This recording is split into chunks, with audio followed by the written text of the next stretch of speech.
Աստծի սիրելի հայրենակիցներ, շատ ուրախ եմ ձեզ բոլորի տեսնելու, սպասված հանդիպում եմ մեզ բոլորիս համար։ Անցնող տարիները մեզ համար հեշտ չեն եղել, բոլորիս համար հեշտ չեն եղել, բայց վստահ եմ, որ գալիք ճակատագրական ընտրություններում միասին ուսուսի տված հաղթահարելու ենք և մեր սկսած գործը ավարտին ենք հասցնելու։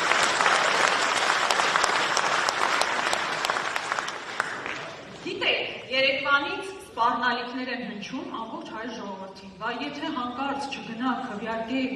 գործող իշխանություններին, ուրեմն պատերազմ կլինի։ Այդ 18-ին ժողովուրդը քվեարկեց պատերազմ եղավ զոհերևան, 21-ին քվեարկեց հերթական պատերազմը, հերթական զոհերը։ Այս ինչ խաղաղությունից եք խոսում։ Ինչքան խաղաղություն բառն ասել են, այնքան միայն պատերազմներ ու պատերազմներ են բերել։ Ոչ այն մոդուլը, որ հիմա այն բանաձևը, որ առաջարկում են, երաշխավորված պատերազմի ճանապարհն է։ Բայց ամենաողբերգությունն այն է, որ սեփական ժողովրդին շանտաժի են ենթարկում։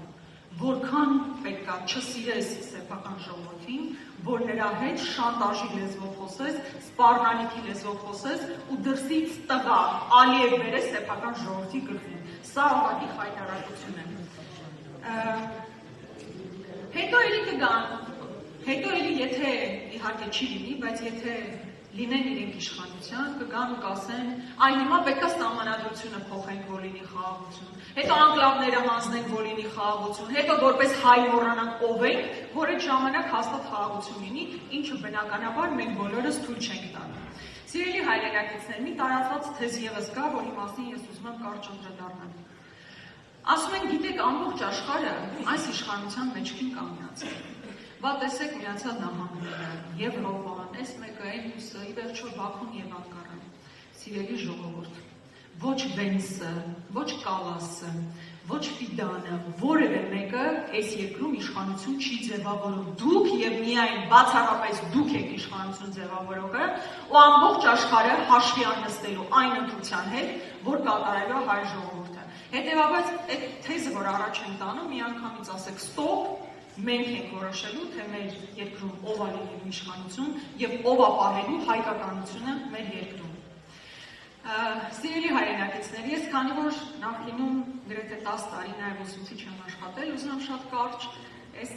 նաև ուսուցիչների վերաբերող մի հարցի անդրադառնալ։ Գիտեք, որպես սկզբունք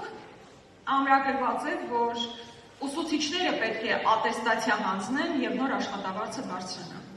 Մեր խորին համոզմամբ ուսուցիչը առանցքն է ընդհանրապես ապագայի այն սերնդի, որ կրթում և հետագայում պետություն պետք է ստեղծի ու զարգացնի։ Հետևաբար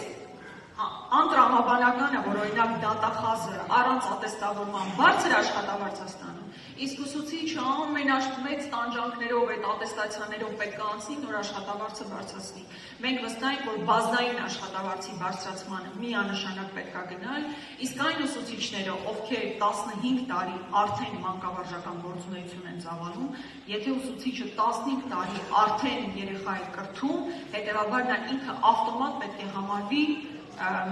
ատեստավորված և ավտոմատ նրա աշխատավարձը պետք է բարձրանա։ Մենք ֆունդամենտալ փոփոխությունների ենք գնալու կրթական համակարգում, առաջիկայում տարբեր ոլորտների վերաբերյալ մեր մոտեցումները հնչեցնելու ենք, տնտեսությունից մինչև կրթություն, սոցիալական ծրագրերից մինչև անվտանգություն, շերտ առ շերտ բացահայտելու ենք, ցույց ենք տալու, թե ինչպիսի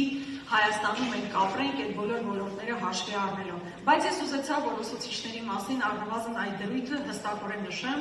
որ ուսուցիչների բազային աշխատավարձը շեշտակի ավելանալու է և 15 տարի մանկավարժական ստաժ ունեցող ուսուցիչները համարվելու են ավտոմատ ատեստավորված։